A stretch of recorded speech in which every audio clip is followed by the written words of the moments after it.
Let me tell you about the most terrifying experience of my life. It didn't happen to me directly, but I was there when it unfolded. My friend Sarah experienced it firsthand, and her recounting of it still sends chills down my spine.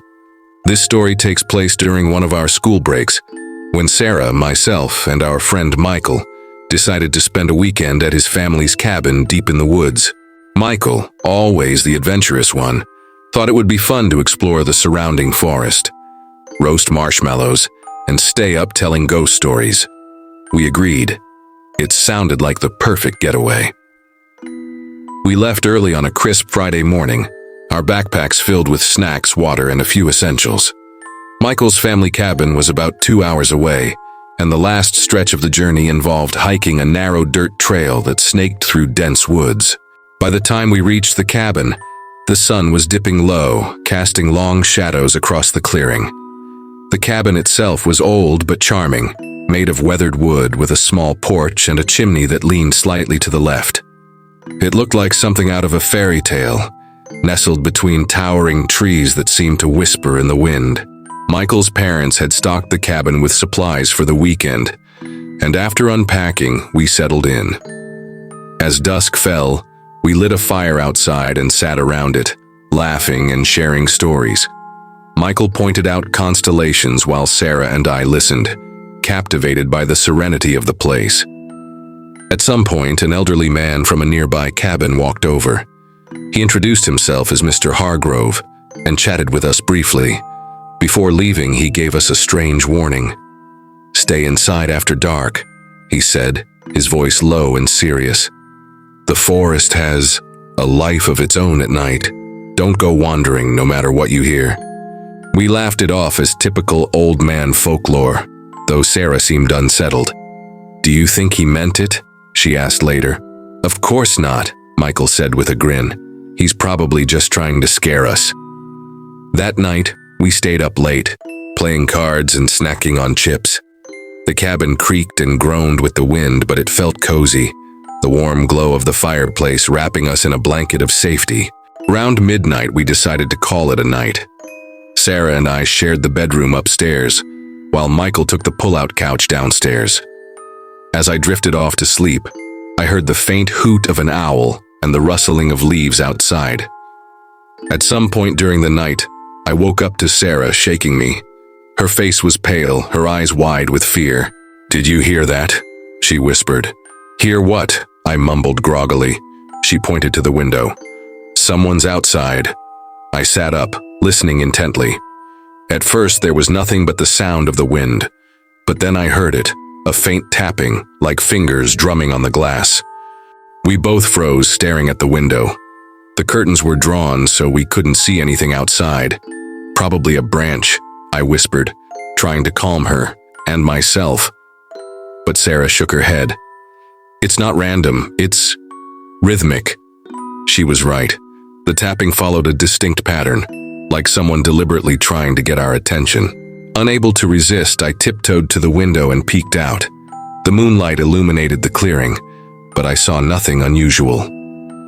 "There's no one there," I said, turning back to Sarah.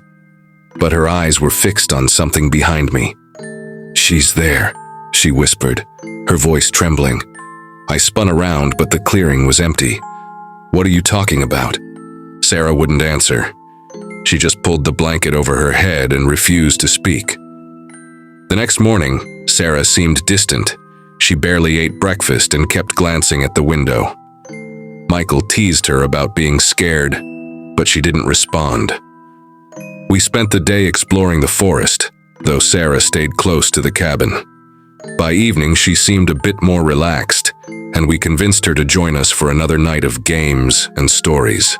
That night, however, things took a darker turn. Around 2 a.m., I woke up to find Sarah pacing the room. "What's wrong?" I asked. "I need water," she said, avoiding my gaze. "Okay, let's go get some." We crept downstairs, careful not to wake Michael. The cabin was eerily quiet, the only sound the soft crackling of the dying fire. As we reached the kitchen, Sarah froze. "There," she whispered, pointing. At first I didn't see anything, but then in the faint light from the window I saw it. a tall, shadowy figure standing in the corner of the room. It wasn't moving, but its presence was suffocating. I felt my heart pound in my chest as a cold wave of fear washed over me. "Michael," I whispered, though I knew it wasn't him. The figure didn't respond. Suddenly, Sarah grabbed my arm and pulled me back upstairs. We locked the door and huddled together, too scared to sleep. The next day, Sarah insisted we leave, but Michael brushed it off. "It's just your imagination," he said. That night, however, we all experienced it. Around midnight, the tapping started again, this time louder and more insistent. Michael, determined to prove it was nothing, opened the front door and stepped outside. "What are you doing?" I hissed, but he didn't answer. He stood there for a moment, staring into the trees. Then he abruptly slammed the door and bolted it shut. "There's something out there," he said, his face pale. "What did you see?" Sarah asked. "I don't know," he admitted, "but it's watching us. None of us slept that night." Around 3 a.m., the tapping turned into banging, the walls of the cabin shaking with each impact. "It's trying to get in," Sarah whispered, her voice barely audible. Then, we heard it. A low, guttural growl, followed by the sound of footsteps circling the cabin. Michael grabbed a poker from the fireplace and stood by the door. Sarah and I huddled together, praying for dawn. As the first rays of sunlight broke through the trees, the noises stopped. The forest fell silent once more. We didn't waste any time packing.